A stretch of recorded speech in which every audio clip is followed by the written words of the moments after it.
Yan, yan. Ano gusto natin gagawin? Tapos, isa-pasay natin ang egg. Tapos lagyan na ang egg. Next, ay, maghahati na tayo. Ito ang ating tikoy. Sarap. Excuse me.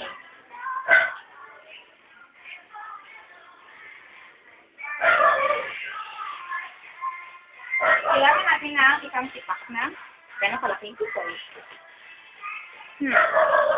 Kasya ba? Magugupit tayo pag kulang.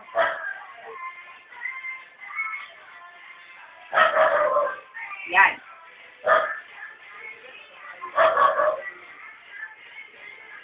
Tignan mabuti ang paghati ni Ma'am Jayan para matutunan natin kung paano magluto ng Teka tikoy. muna. Suotin mo, Smith.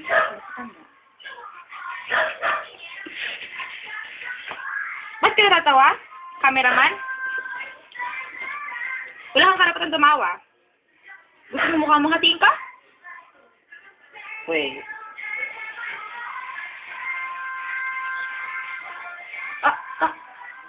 Kailangan dapat yung sabayan na sayaw para madaling masigaw Siya ang tikoy. nato, magkikita, nandiyan.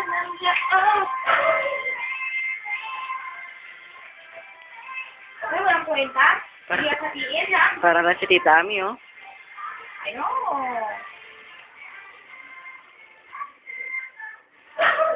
Ngayon, dapat tayo maingat sa paghahati para maayos ang paghati.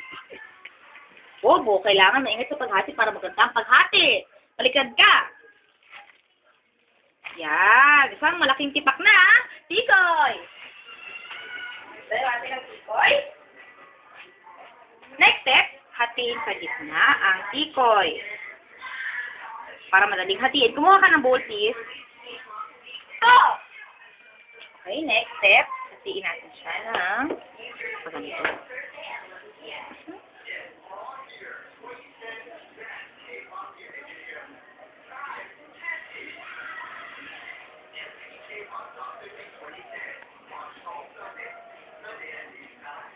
Okay.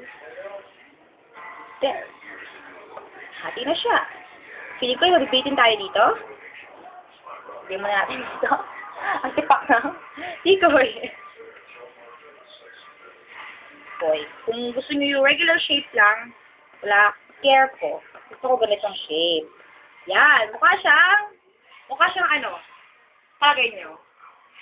Ipapreto mo na siya. Sponge. Yan. Next. Hati-hati siya sa gitna. Yan. Meron tikoy. Dalawang tikoy. Masyadong makapal. Gawin natin tatlo.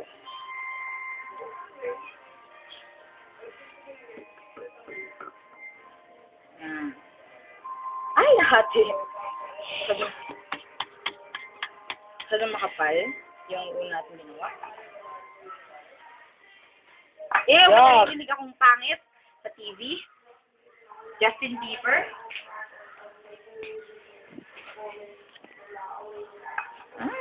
Baka sarap. Kulang pa ba? Palagay mo? Kulang pa. Kunin mo ulit ang tikoy. Kunin natin ulit ang tikoy. Tananan. Ganito na. Huwag ganyan na masisira yung ano. Gano'n ka lang hati, inukaraan. Ano? Dagdagan lang naman natin. Wala kang pakialam sa shape. Salt para may lasa naman. So, pag chef, kailangan meron kang tumansya. At sa paghalo, kailangan malas-chef yun.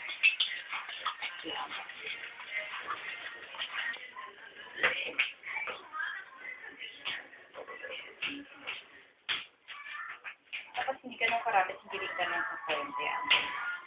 Tama.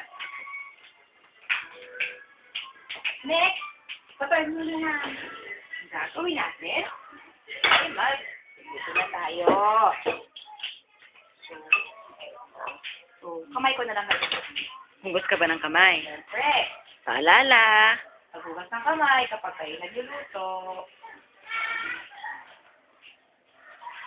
Oh. Hindi mo pa kasi pinakulo kaya hindi tuloy makwan na eh. Okay lang yan. Bumubula na rin.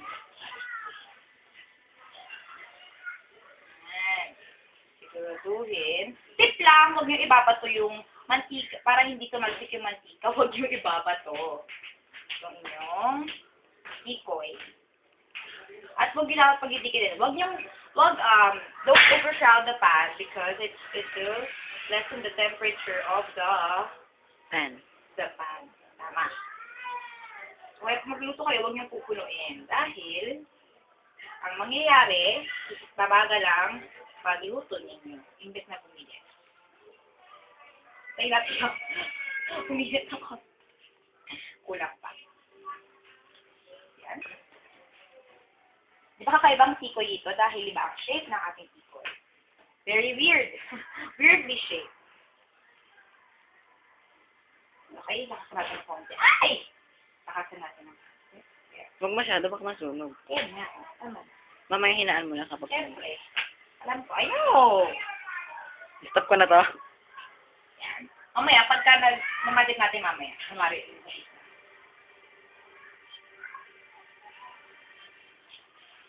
Yan, medyo nagiging na siya. Isimula na siya maluto. Oops! Napagdikit ko. Yan. At ang huling piraso.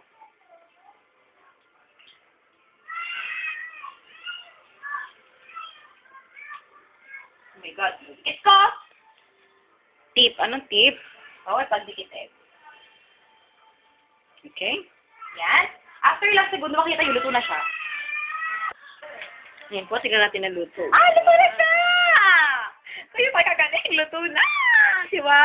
And, luto na ang ating higay! Yum, yum, yum, yum. Ang sarap-sarap. Delicioso.